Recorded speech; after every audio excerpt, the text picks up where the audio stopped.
Hello and welcome back to another Dare to Game video. Today we're playing the Elder Scrolls IV Oblivion Remastered, and we're doing another weapon video. Today it's going to be the top 10 best battle axes. So, these are the two-handed axes in the game. That's what battle axes are.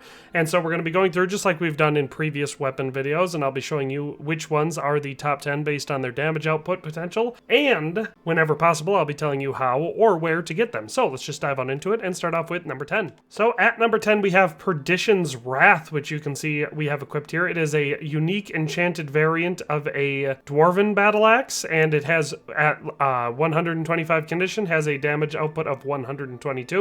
It also comes with the enchantment fire damage on strike with 20 points of fire damage. So you can actually deal quite a bit of damage with this axe. And of course it looks cool because it's a Dwarven Battle Axe. So with this one, also what makes it a little bit more special, it's not just the fire damage on the strike, but you also get 50 feet of area of effect with each swing. So, plus it only hurts enemies. So it's a very effective weapon, and it does, 22 damage just from the weapon, plus that 20 damage from your fire points, but it's not just a single target, it's area of effect. So it's a good weapon. As far as getting your hands on this one, you can buy this one directly from Mirage Dar inside the Cheydinhal Dark Brotherhood Sanctuary once you join the Brotherhood. So you do have to join the Dark Brotherhood to get your hands on this one, but inside you'll find a rather hostile Khajiit walking around, and he will sell all sorts of things. One of those things is Perdition's Wrath. So that is number 10 for the best battle axes in the game. I quite like this one, but let's move on to number 9. Coming in at number 9, we have the standard Dwarven Battle Axe. Keep in mind we're at condition 125 for all of the weapons in this video, so if your stats don't match,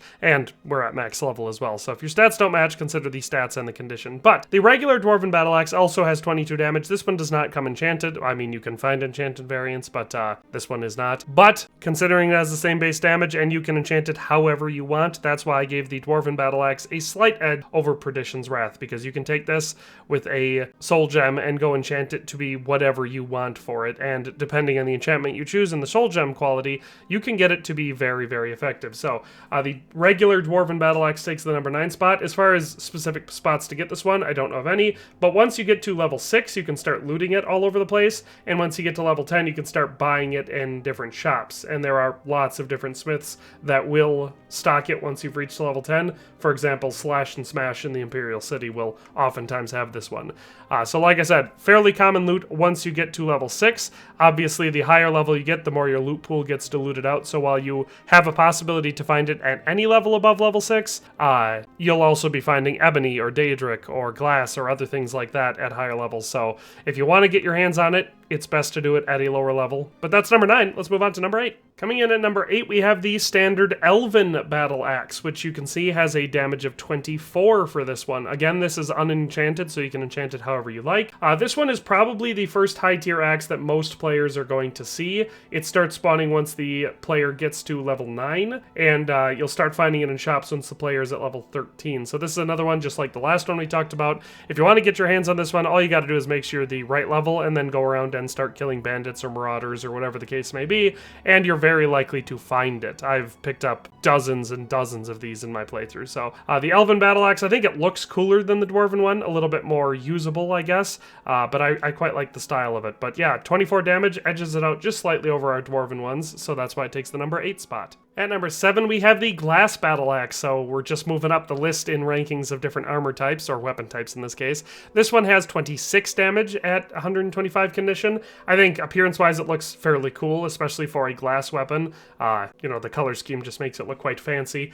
As far as getting your hands on this one, it is going to be another lootable one. The glass weaponry starts showing up once you get to level 12 as far as loot's concerned, so any marauder locations or stuff like that are going to be a good spot to, try and get this one. And then a couple levels later, just like all the rest of the, random loot, you'll start being able to see it in shop. So as far as this one, I find glass weaponry appearing at a fairly high rate throughout the entire game, even once you get to max level.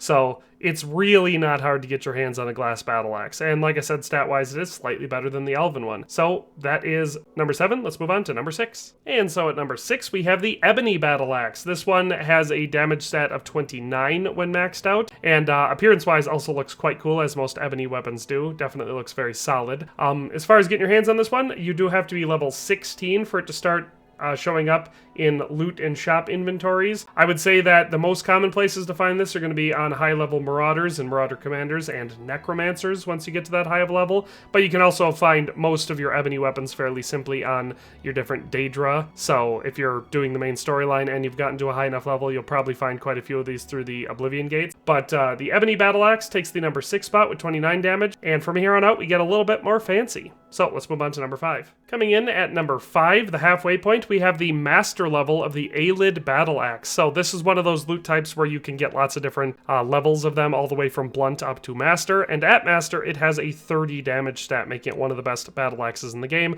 despite looking like an Elven Battle Axe. This one also comes enchanted, so we have shock damage on strike, 7 points of that. I don't know if it's the same enchantment every time, but it seems like usually the Ayleid Battle Axes that I picked up have done a small amount of shock damage. So with that being said, if you want to get your hands on this one, they are dropped by Auroran Guardians. At the Master level, it's once you've reached level 21 or higher, and you can find these most prominently during the Knights of the Nine storyline, and there's 2 or 3 set pieces in there where quite a few of them will spawn and you'll have to kill them, so you can find a lot of them in that instance. Other than that, there are some late Thieves Guild set pieces where they might show up, especially during the Ultimate Heist, so there's lots of different ways to get your hands on this, but they're all going to be from killing Auroran Guardian. And like I said, if you want the Master level, you got to make sure you're at least level 21. So that is number 5, the Master Ayleid Battle Axe. Let's move on to number 4. Coming in at number 4, we have the last of our, I guess, basic ones that you'll find through loot once you get to a high enough level, and it's the Daedric Battle Axe, which you can see has a damage stat of 31. Now this one is unenchanted because it's just a regular loot item, so the good news is you can enchant it however you see fit. As far as getting your hands on this one, they begin spawning as random loot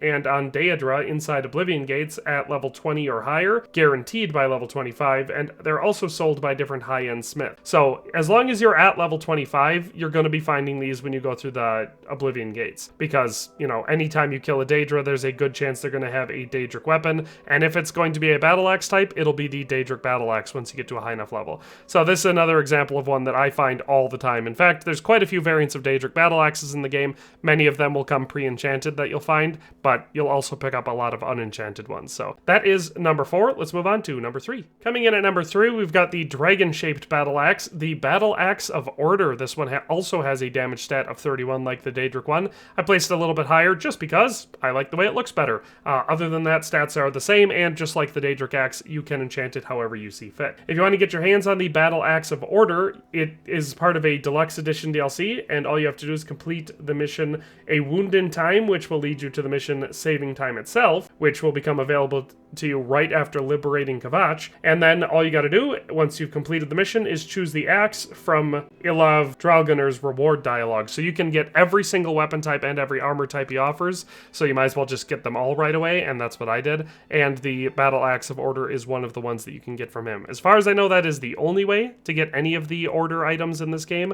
So, you know, you can do that right away at the beginning of the game, and they have some of the best stats overall for everything. So might as well do it right away. So that's the Battle Axe of Order at number 3. Let's move on to number 2. Coming in at number 2, we've got this big hefty boy, which you can see us wielding here, the Battle Axe of Cataclysm, which also has a damage stat of 31, much like the Battle Axe of Order and the Daedric Battle Axe. As far as getting your hands on this one, it is a Deluxe Edition DLC, just like the Order one. So basically, you just have to, or not basically, essentially, you have to finish the side chain Burning Trail, which will lead you to the Crimson Cave. Then all you have to do is speak to Mehrunes Harbinger, which you will, you know, summon with a spell that you learn in that one, and you can claim it. And going forward after that, you'll be able to summon him whenever you want and claim weapons and armor from him as much as you want. So it's actually a very useful quest to have, because that way if you ever find yourself unarmored or unarmed, you can usually summon him and grab yourself a bunch of Cataclysm gear. So the Battle Axe of Cataclysm is the second best one in the game. I think it looks pretty cool too, as far as the whole fantasy edgelord aspect goes to it. But it is basically on par with the Battle Axe of Order and Daedric Battle Axe. So that's number 2. Let's move on to the best Battle Axe in the game at number 1.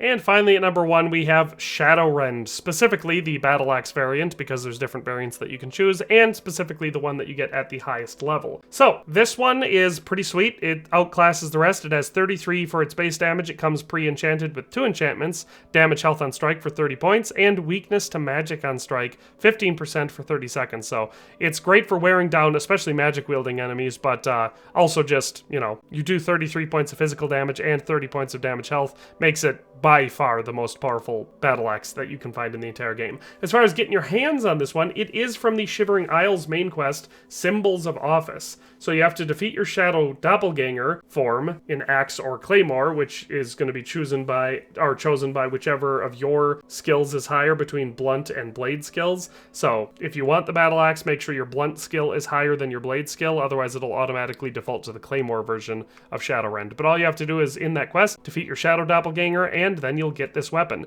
You are going to want to be at least level 30 when you do that, if you want to get the highest quality Shadowrend, which I have here, and if you do that, it will then easily be the best weapon or best battle axe in the entire game. So that's it for our top 10 best battle axes in Oblivion. I hope you enjoyed this video, found it useful. If you disagree with any of my rankings or think I missed an axe that should have been on this list, let me know down in the comment section below. But in any case, thanks for watching and have a nice day, and we'll see you next time. Thanks for watching another Dare to Game video. If you liked this video, please leave a like and a comment. If you haven't already, be sure to subscribe to the channel. If you like my content and would like to support this channel, consider becoming a member today for as little as $1.99 a month. It makes a huge difference. But in any case, thanks for watching and have a nice day. I'll see you next time.